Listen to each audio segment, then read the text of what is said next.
DNA যে genetic পদার্থ, মানে ডিএনএ এক বংশ থেকে অন্য বংশে সঞ্চারিত হয়, এটি 3টি পরীক্ষার উপর ভিত্তি করে নির্ধারিত হয়েছিল। আজকে সেই 3টি পরীক্ষায় পরপর দেখব। দেখো, প্রথম পরীক্ষা, ফার্স্ট এক্সপেরিমেন্ট করেছিলেন বিজ্ঞানী ফ্রেডেরিক গ্রিফিথ 1928 সালে। তিনি কি করেছিলেন? তিনি ডিপ্লোকক্কাস নিউমোনিয়া ব্যাকটেরিয়া নিয়েছিলেন। এটি এক ধরনের ব্যাকটেরিয়া যেটা নিউমোনিয়া রোগ সৃষ্টি করে। এবার এখানে লেখা আছে, bacterial wall has a layer of polysaccharide. ব্যাকটেরিয়ার বাইরের আবরণ পলিস্যাকারাইড দিয়ে তৈরি, যাকে গ্লাইকোক্যালিক্স বলে। যদি এই গ্লাইকোক্যালিক্সটি ঠিক হয়, if it is thick it called capsule. যদি এটা ঠিক হয় তাহলে এটাকে ক্যাপসুল বলে। Bacteria which has smooth capsule, যার ক্যাপসুলটা মসৃণ, তাকে এস দ্বারা রিপ্রেজেন্ট করা হয়, বা S3 স্ট্রেইন, S3 স্ট্রেইন দ্বারা রিপ্রেজেন্ট করা হয়। এইটা হচ্ছে ভিরুলেন্ট, বা এইটা ইনফেকশন সৃষ্টি করে, এটা সংক্রমণ ঘটায়। S3 virulent. And which has irregular capsule, যেটা মসৃণ নয়, রাফ, সেটাকে R দ্বারা প্রকাশ করা হয়, এটাকে R2 দ্বারা প্রকাশ করা হয়। এটা হচ্ছে অ্যাভিরুলেন্ট, এটা সংক্রমণ ঘটায় না। প্রথমেরটা খারাপ ব্যাকটেরিয়া, এটা ভালো ব্যাকটেরিয়া। তাহলে স্টেপ 1, এই বিজ্ঞানী গবেষণা করার জন্য ইঁদুরকে সাহায্য নিয়েছিলেন। প্রথম স্টেপে কী করেছিলেন? স্টেপ 1, তিনি R2 ব্যাকটেরিয়াকে ইঁদুরের উপর ইনজেকশন করেছিলেন। করলে দেখা গেল ইঁদুরটি বেঁচে আছে। তারপর S3 ব্যাকটেরিয়া, যেটা ভিরুলেন্ট, তাকে ইনজেক্ট করলো র্যাটের উপর, দেখলো ইঁদুরটি মরে গেল। এবার স্টেপ 2তে কী করলো? একটি ফুটন্ত বিকারের মধ্যে ওই ব্যাকটেরিয়ার দ্রবণ নিল, যার মধ্যে S3 ব্যাকটেরিয়া আছে। Boil the S3 bacteria culture, এবার ওটাকে ফোটালো, ফলে সব S3 ব্যাকটেরিয়া মরে গেল। এবার কী করলো? ওই যে মৃত S3 ব্যাকটেরিয়া, ওটা ইঁদুরের উপর প্রয়োগ করলো, দেখলো ইঁদুর বেঁচে আছে। এবার ফাইনাল স্টেপে কী করলো?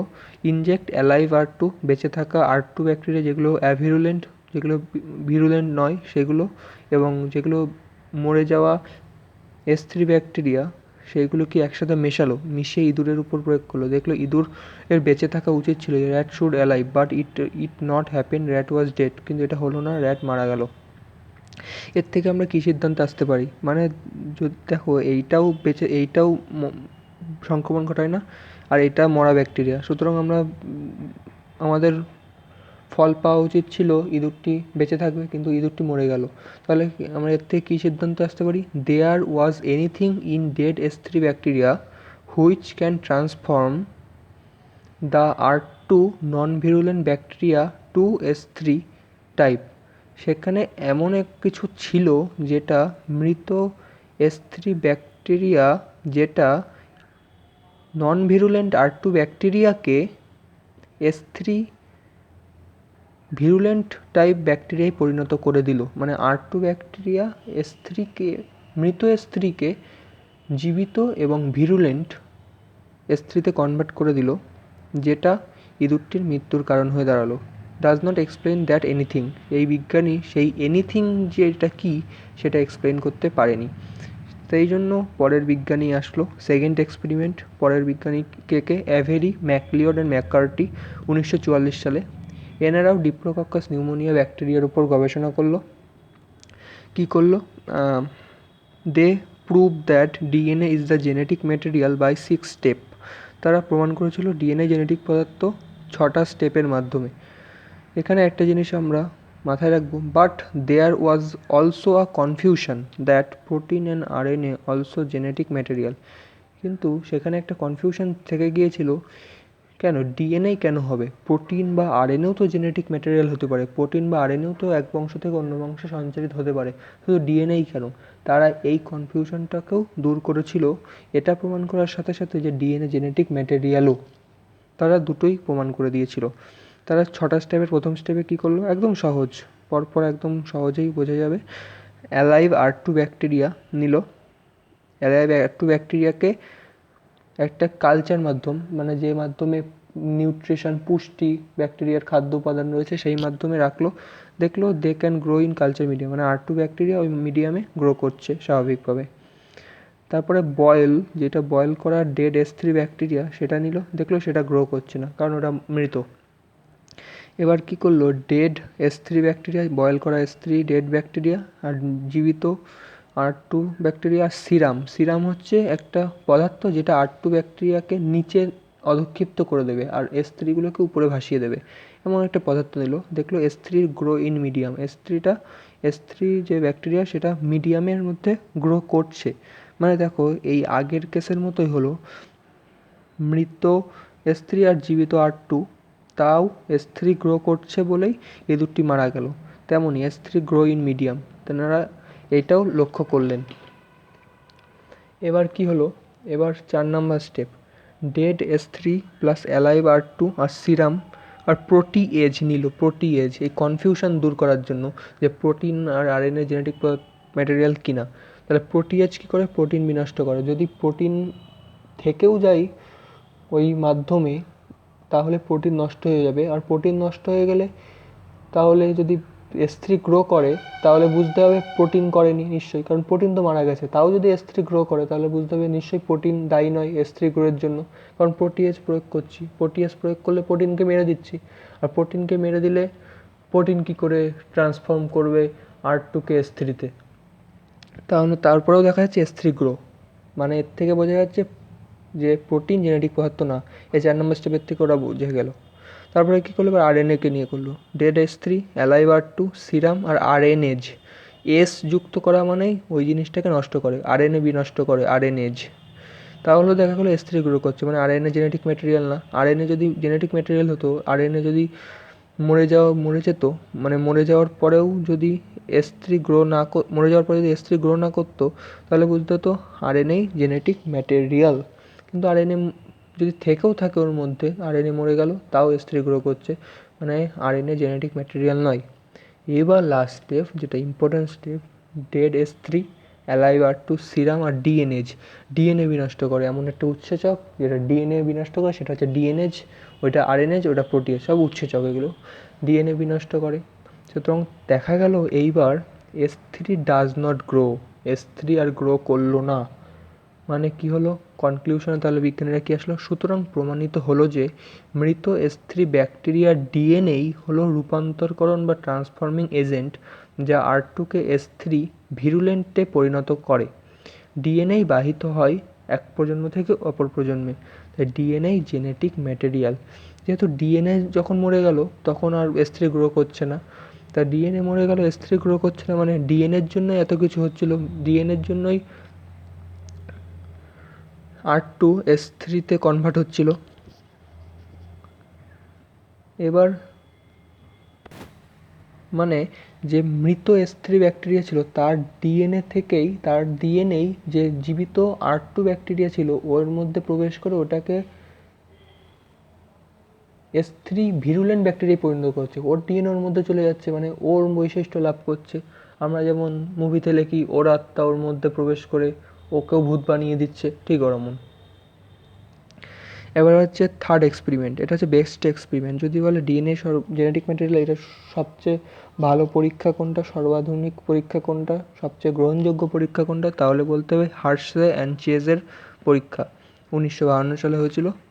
এটা হচ্ছে এস্চেরেসিয়া কোলাই ব্যাকটেরিয়ার দ্বারা ওপর প্রয়োগ করা হয়েছিল। এস্চেরেসিয়া কোলাই, যেটা আমাদের অন্ত্রে থাকে, যেটা আমাদের হজমের জন্য অনেক দায়ী, পাচনের জন্য। এবং নেওয়া হলো T2 ফাজ ভাইরাস মানে হচ্ছে যে ব্যাকটেরিওফাজ কথার অর্থ হচ্ছে যে ভাইরাসগুলো শুধুমাত্র ব্যাকটেরিয়ার উপরে আক্রমণ করে, মানুষ বা অন্য কোনো প্রাণীর উপর আক্রমণ করে না। যে ভাইরাসগুলো শুধু ব্যাকটেরিয়ার উপরে আক্রমণ করে তারা হচ্ছে ফাজ ভাইরাস। তেমনই T2 ফাজ ভাইরাস নেওয়া হলো, যেটা এস্চেরেসিয়া কোলাই ব্যাকটেরিয়ার উপর আক্রমণ করবে।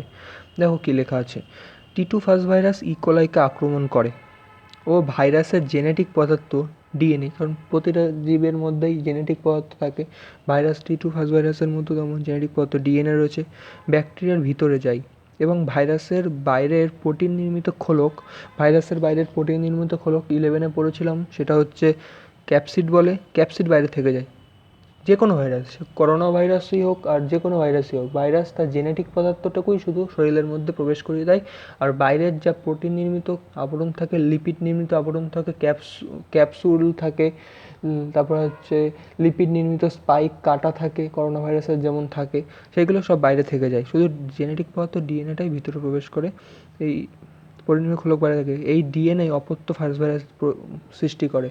এই যে ফার্স্ট ভাইরাসের যে ডিএনএটা প্রবেশ করলো, এটাই ব্যাকটেরিয়ার ভিতরে গিয়ে গ্রো করবে, ব্যাকটেরিয়াকে মেরে ফেলবে এবং নিজে বংশ বিস্তার করবে, নিজে একটার থেকে দুটোর থেকে হাজার হাজার ভাইরাস সৃষ্টি করবে। এবার এই এক্সপেরিমেন্টটাই প্রবেশ করার আগে কি 3টে কথা মনে রাখতে হবে, যা আমরা এটা সচরাচর জানি, এটা আমরা সবসময় জানি।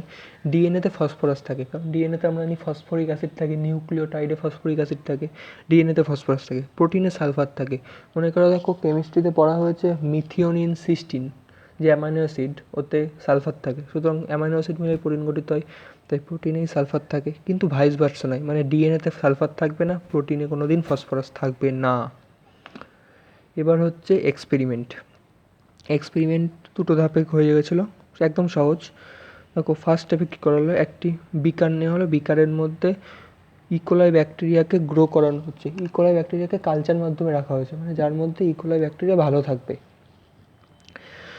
এবার ওই কালচার মাধ্যমে P32, এটা হচ্ছে radio active isotope of phosphorus, ওই দ্রবণের মধ্যে প্রয়োগ করা হলো, যার মধ্যে ইকোলাই ব্যাকটেরিয়াটা আছে, যে কালচার মিডিয়াম বা কর্ষণ মাধ্যমে বলতে পারো, বা পেট্রি ডিশ, যার মধ্যে পেট্রি ডিশ হলো এমন একটা বিকার যার মধ্যে ব্যাকটেরিয়া, ভাইরাস, বিভিন্ন বস্তুকে গ্রো করানো হয়, যেটা ল্যাবরেটরিতে থাকে। তার মধ্যে ইকোলাইকে রাখা হলো, এবার রেখে তার মধ্যে P32 যুক্ত করা হলো, যেটা হচ্ছে রেডিও অ্যাক্টিভ আইসোটোপ অফ ফসফরাসের একটা আইসোটোপ, যেটা তেজস্ক্রিয়। এবার কী করা হলো, T2 ফার্স্ট ভাইরাসকে এই মাধ্যমে যোগ করা হলো। T2 ভাইরাসকে এর মাধ্যমে যোগ করা হলে T2 ফার্স্ট ভাইরাস এই মাধ্যমে প্রবেশ করে ইকোলাই ব্যাকটেরিয়ার মধ্যে প্রবেশ করবে।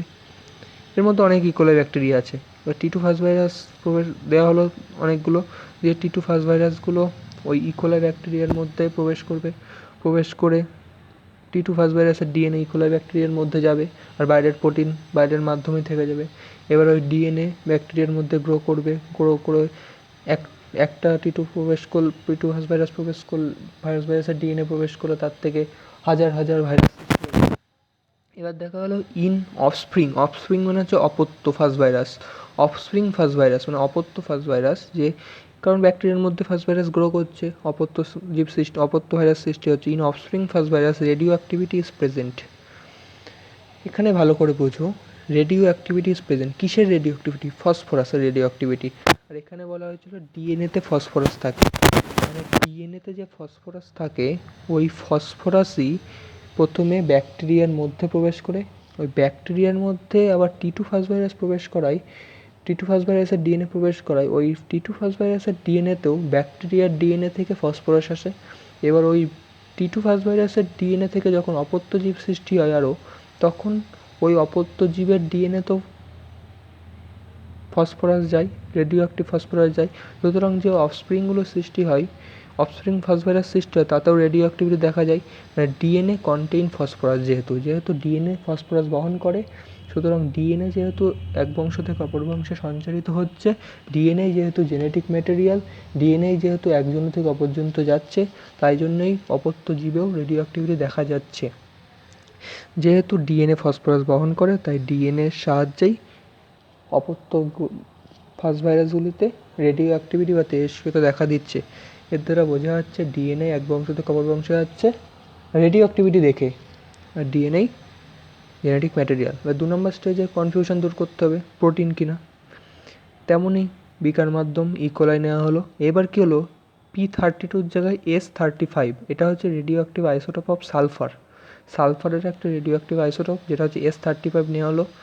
তেমনই T2 ফার্স্ট ভাইরাস এর মধ্যে দেওয়া হলো, T2 ফার্স্ট ভাইরাসে প্রবেশ করলো, T2 ফার্স্ট ভাইরাসের ডিএনএ ব্যাকটেরিয়ার মধ্যে প্রবেশ করলো। এবার কি হলো, দেখা গেল in offspring first virus radioactivity not found. অফস্প্রিংয়ের যে ফার্স্ট ভাইরাসগুলো পাওয়া গেলো, তাতে আর রেডিও অ্যাক্টিভিটি থাকলো না।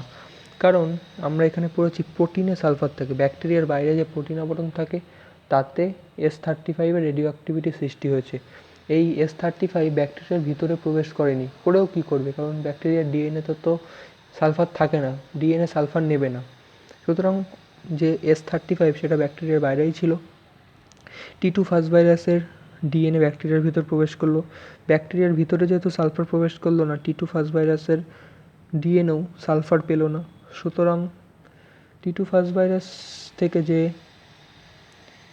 অপত্যগুলোর সৃষ্টি হলো সেই অপত্য জীবেও কোনো সালফার আসলো না, কারণ ওর যে জনিত্রী T2 ভাইরাস তার ডিএনএতে কোনো সালফার আসলো না, কারণ ব্যাকটেরিয়ার বাইরে সালফার আবরণ, ব্যাকটেরিয়ার নিজের ডিএনএতেও সালফার আসেনি, কারণ সালফার প্রোটিনে থাকে, সালফার ডিএনএতে থাকে না।